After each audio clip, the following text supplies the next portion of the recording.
The Megs Show continues. Carney to Tyrell. Hey guys, welcome back to the Megs Show, episode 14. We're talking about the quarterfinals. And I think this weekend, or this past weekend, I should say, last Thursday, basically went kind of how we predicted. For me, at least, minus the Florida-Maryland game, which is where we're going to open it up. Congratulations to Florida making it back to the Final Four for the first time since 2012. So, welcome back. Was it 2024? Holy smokes. 12 years. 12 years. Welcome back. The score at the end was 15-9 Florida. However, the way the game went, the score at the end, I don't really think reflected it. If you were watching the game, Florida opened it up with a stunning 9-goal first quarter, holding Maryland to only 1 goal. And I say holding, but that's not really quite true.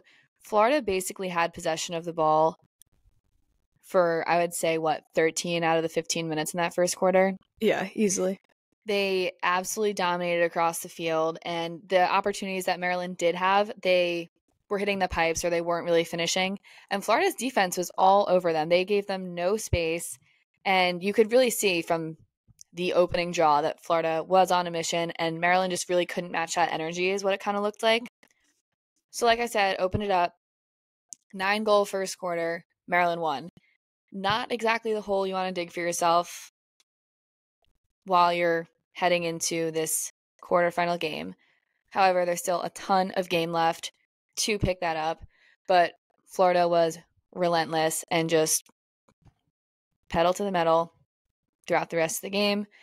And we saw a bunch of people have a bunch of points for Florida. However, Maggie Hall led the charge for this team like it was nobody's business. She finished the day with 6 goals and 1 assist, having a career day at the right time.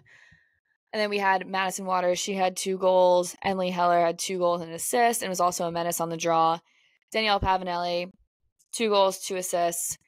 The usual suspects for Florida really showed up for them, for the team today.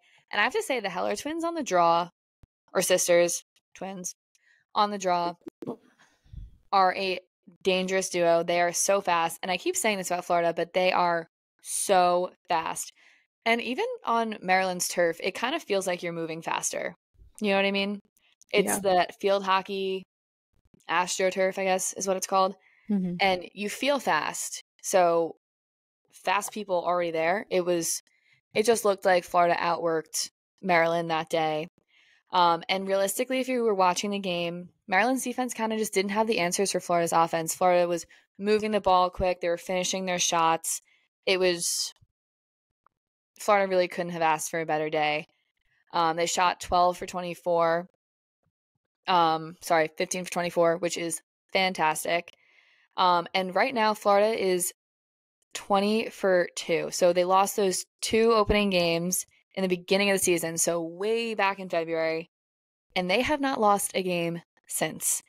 I do not know what their coaches said to them, but someone needs to do a study on this. But for Maryland, my heart does hurt for them. They had a great run this season, and I'm sure that there is a lot more to come from this Maryland program. They're turning the corner from the past few seasons for themselves, and I'm sure they will be back next season ready to go. Yeah, you can never count them out. Maryland, they're very familiar with championship weekend and how to get there. Very experienced coaching staff and great coaching staff. So they know how to get there and they know what it takes, and they're just taking one step at a time and only up from here. But yeah, Florida looked amazing. Like, they looked so good. They were just moving the ball quick. They saw the slides coming. They were cutting. They were moving off ball. Like, everything was going their way that day. And they ran their offense very well. Next game we had is Syracuse at Yale. Syracuse is headed back to championship weekend after a big win over Yale in the quarterfinals. They won 19-9.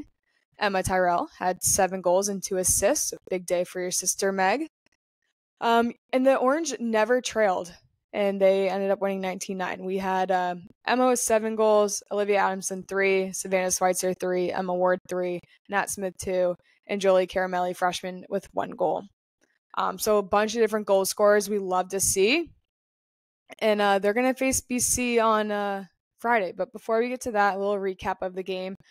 Emma Ward had 3 goals and 4 assists. She was lethal back there behind the goal. She is getting in her sweet spot back there. She's getting comfortable, and I think all 7 of the Orange are clicking on offense right now. So it's great to see that. And Olivia Adamson also found the net 3 times. A great day for her. She just is such an amazing shooter. Every time I watch her get the ball to her, she's going to score. She's such an accurate shooter, and she probably has, if not one of the best shooting percentages on the team right now, but she is so good. Another person that is just playing out of their mind right now is Kate Mashewski. She recorded 15 draw controls, increasing her season total to 220. And that total breaks the single season school record for draw controls previously held by our very own coach, Kayla Trainer, who had 217. So Kate's got another game ahead of her on Friday, and if they win, then she's got one more Sunday to continue to rack up those draw controls and just set a high record that hopefully no one can beat.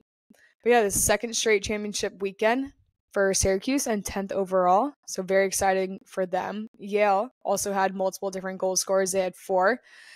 Jenna had 3, Karina had 3, Taylor had 2, and Sky had 1. So unfortunately, they weren't able to put the ball in the back enough times, but good fight for them. Making it all the way to the quarterfinals is huge for the Ivy League and the program in general. So we look to see them back next year. Yeah, and especially for this Yale team, you can't not mention Fallon Vaughn carded out in that first quarter. She is such a big part of that team, such a big part of that program. As the announcers were talking about, she is someone who is all over the field for this Yale team. So her carding out in that first quarter, I think really hurt the team.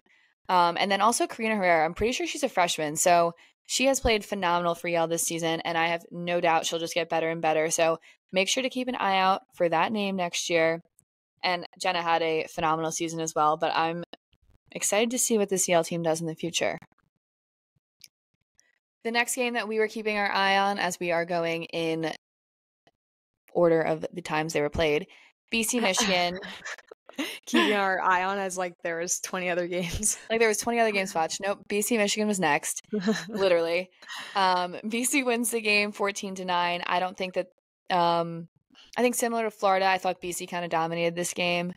And at the score, while it looks a little bit closer, there was no doubt from the first whistle that BC was going to kind of come out, play hard. We talk about this a lot recently. BC knows how to win the postseason. We've seen it time after time. They've been in the Final Four weekend for the past 7 seasons or so, 6 or 7.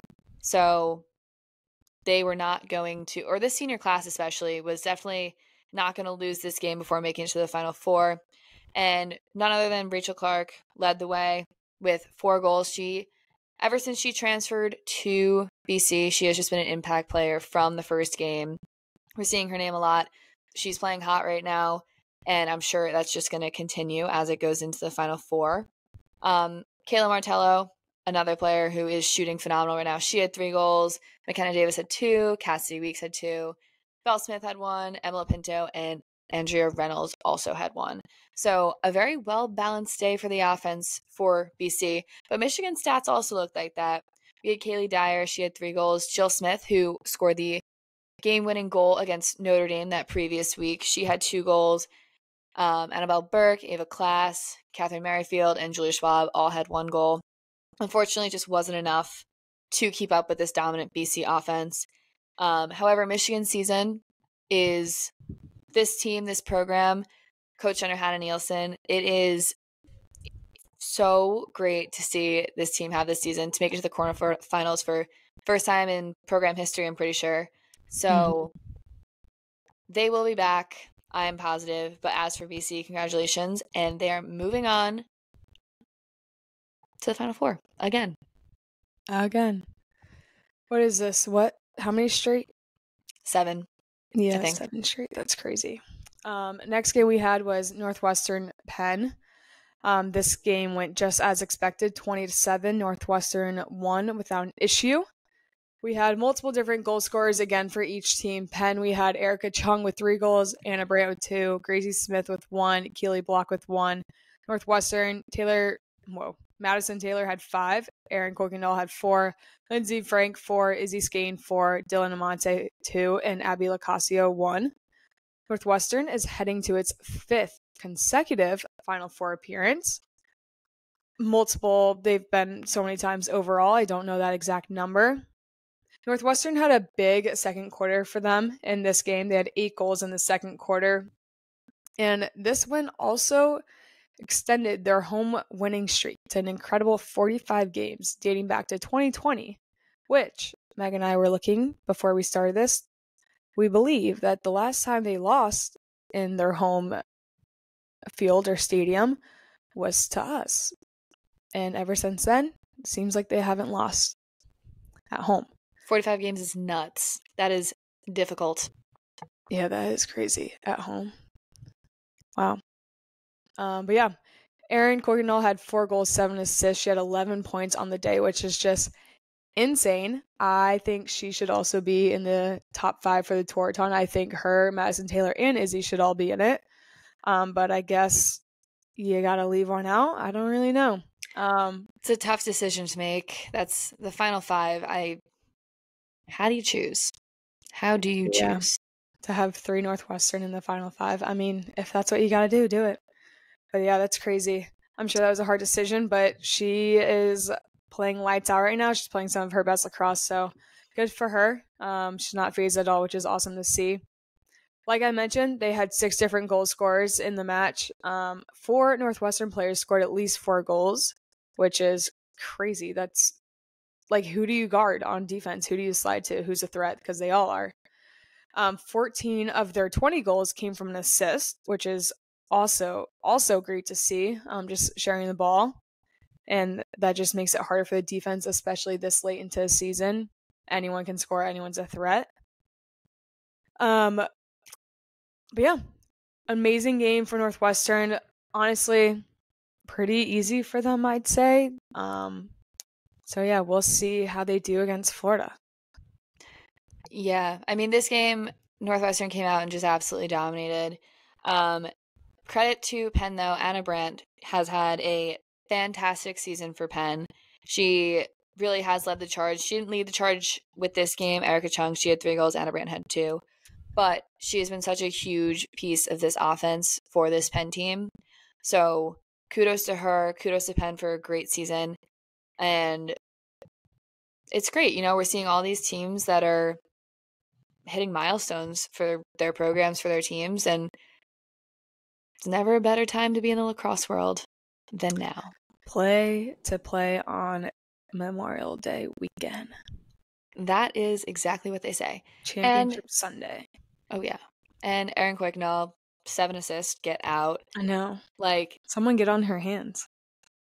Literally. Even still, she's shifty. Yeah, but she's so good. That's a huge, huge day for her. And something to keep in mind if you're Florida. This girl, she can do it all. You should guard her. Make sure they mark up on her. Not you, literally. I saw you talking to me. I was like, no, you would get toasted. Yeah, probably. But now that we've recapped our Elite 8, congratulations to all the teams moving on. And to those who did not move on this year, heads held high. Be proud of your season. You did make it very, very far. Not everyone gets to play in May, so make sure you appreciate the time that you have with your teammates still as school's all wrapped up and all that sad stuff of moving out, moving homes, whatever it is. Enjoy it while it lasts. And some of you will see the field again in August, and others move on to the real world, like Meg and I did. I wouldn't recommend. Stay in college as long as you can. Meg, how do you predict Northwestern versus Florida going? Well, so I figured, Florida, Maryland, I was like, that's going to be such a good game. I'm so pumped. It didn't end up going that way, but this Final Four is going to be phenomenal to watch.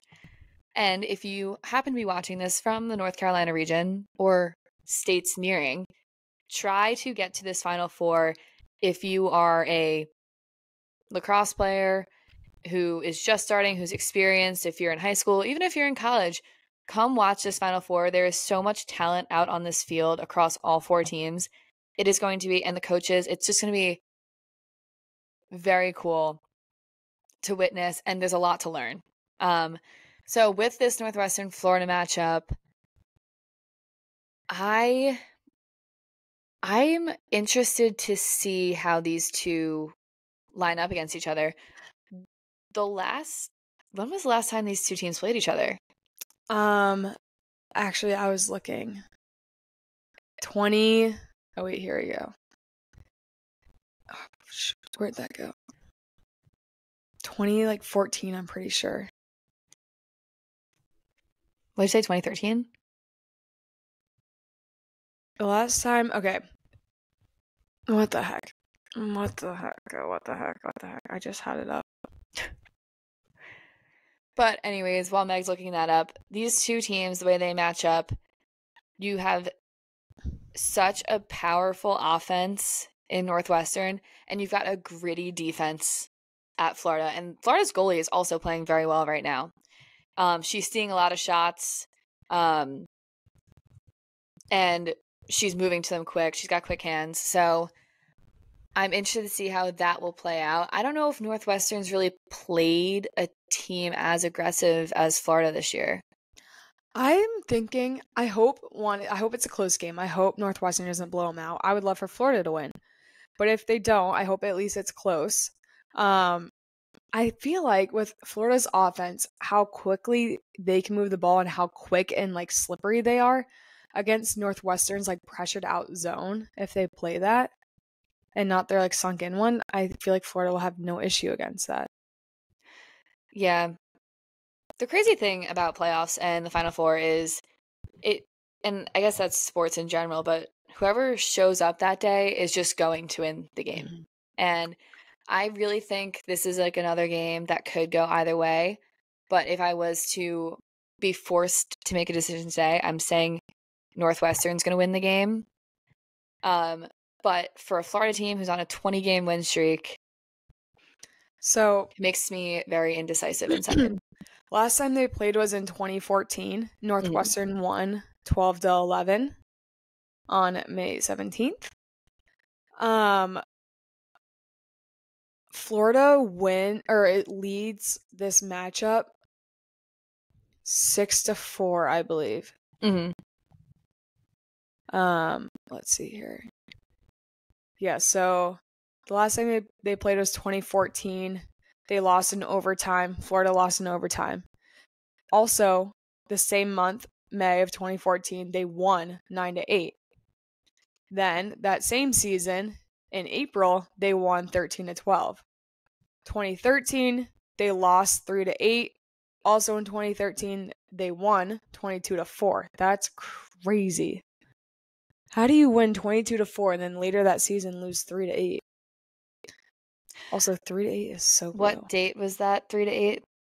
5-5, May 5th. So. Oh, I was gonna say if it was early in the season, maybe it was cold. No.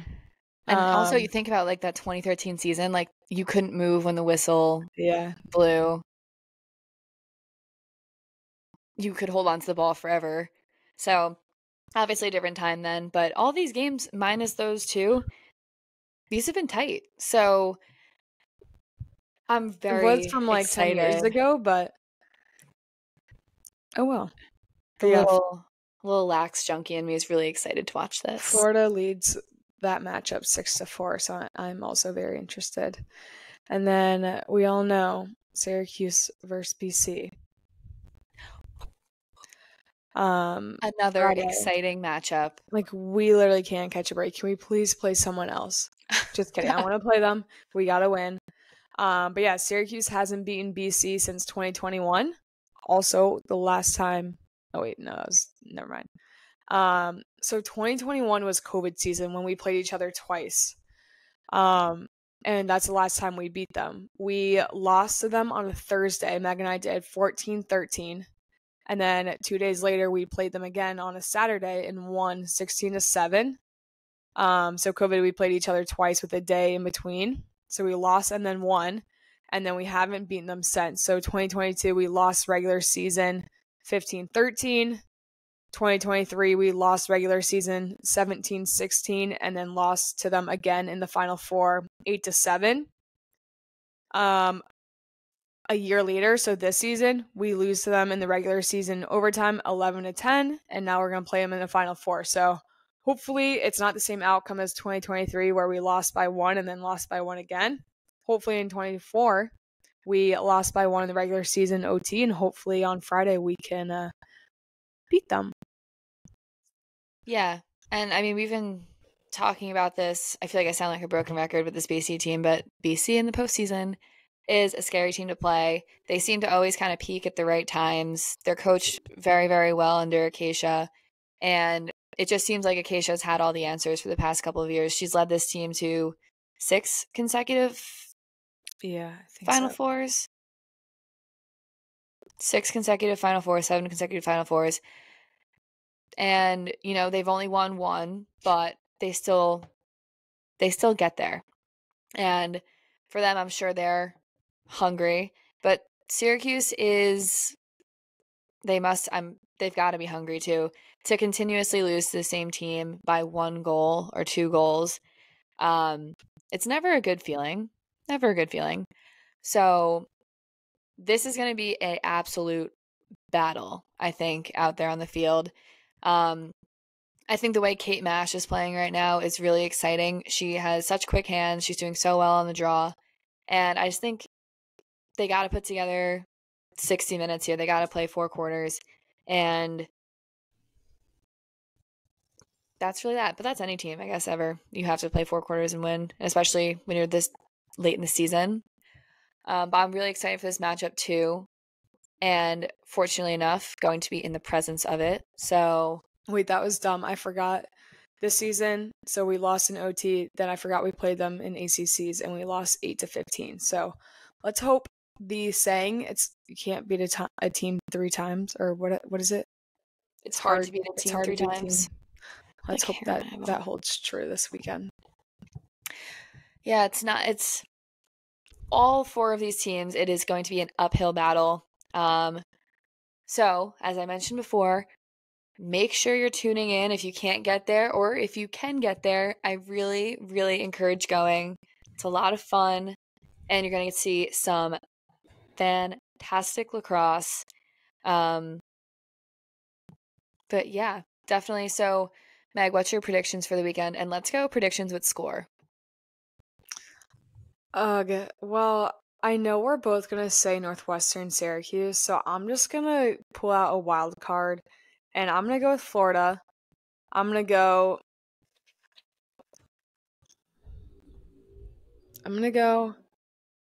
12-10 Florida. Ooh, okay. 12-10 Florida, and I'm going to go Syracuse 11, BC 10 in overtime. I was going to say 11-10. I'll go 12-11 in overtime.